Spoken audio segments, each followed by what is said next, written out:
keep 'em wanting more. That's what all this is for. Give 'em hell, then close the door. Hey there, good folks. Ken Cunin from On Song International. There is a little teaser of Orit Shimoni's, otherwise known as Little Birdie, Song for the Awkward. This Canadian artist has been touring this world for the last 10 years non-stop. She's got some really insightful thoughts on the magic of songwriting. Stay tuned for that and the rest of the song. Take care. Welcome to On Song International, home of original music. If you like what you hear, subscribe to our channel and hit the bell below. Hi, my name is Orit Shimoni, and I'm here to sing a song for you and talk a little bit about my love and passion for songwriting on Song International.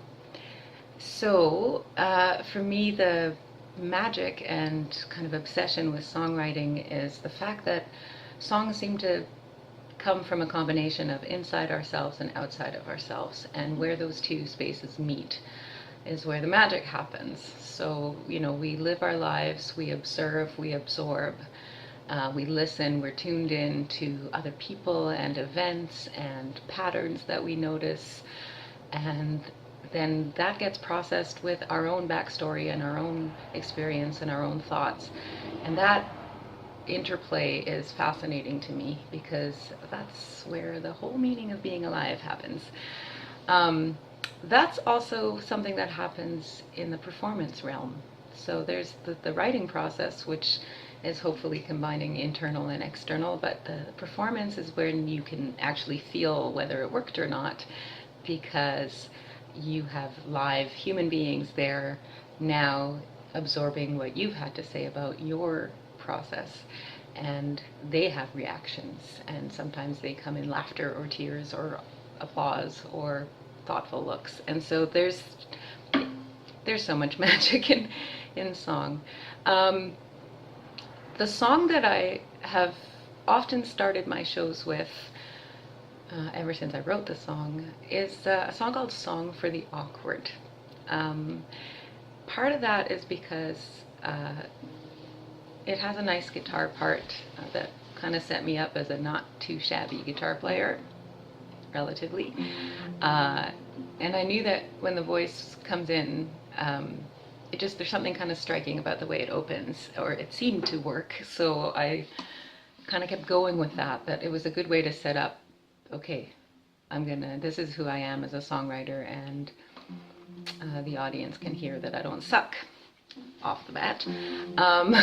But the more that I began to experience a kind of nervousness at some of my bigger shows, the more I realized that song is kind of perfect to start off with, because there is an inherent awkwardness to performing and standing there kind of naked and vulnerable with your own creations. And I tour and play solo, so it's just me on stage, and there's something quite potentially awkward or inherently awkward about it. And when I introduce the song and talk about that, I usually just ask the audience, hey, has anyone here ever felt awkward?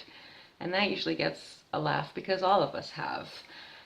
And what happens, maybe one or two people will raise their hand, and bravely, and then there'll be this kind of look around the room and a bit more giggling, and then suddenly there's this realization in the entire room that all of us have awkwardness sometimes, and that creates this beautiful warm blanket of empathy before the show's even started, that hey, we're all here as people, and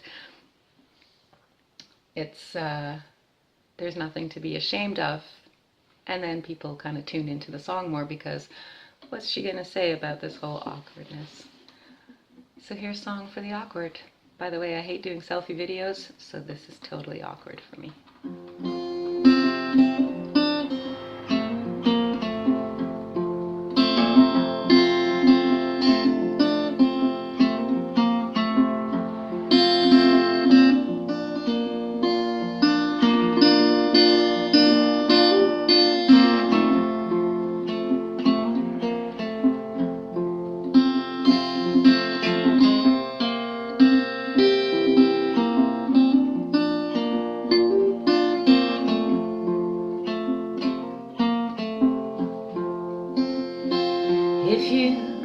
heave a sigh, and somebody asks why I just don't answer.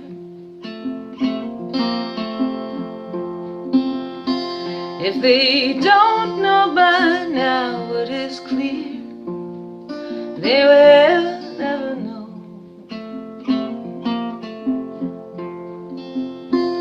Just shrug your shoulders and bring him back down low. If you can't hold still when somebody is looking on,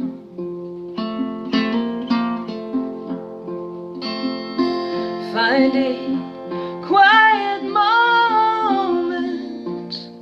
in a quiet place. You can reach and pretend that you've always known such grace.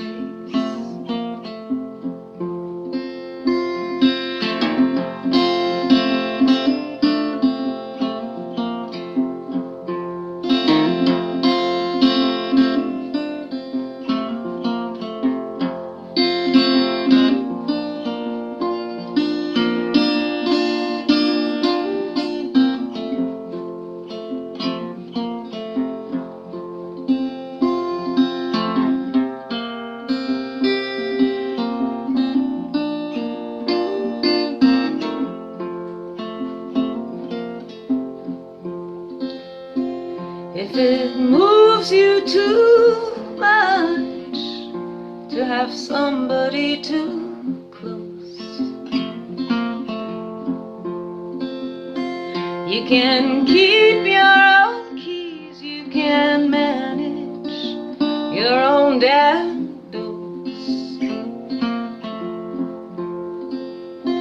Keep 'em wanting more. That's what all this is for. Give 'em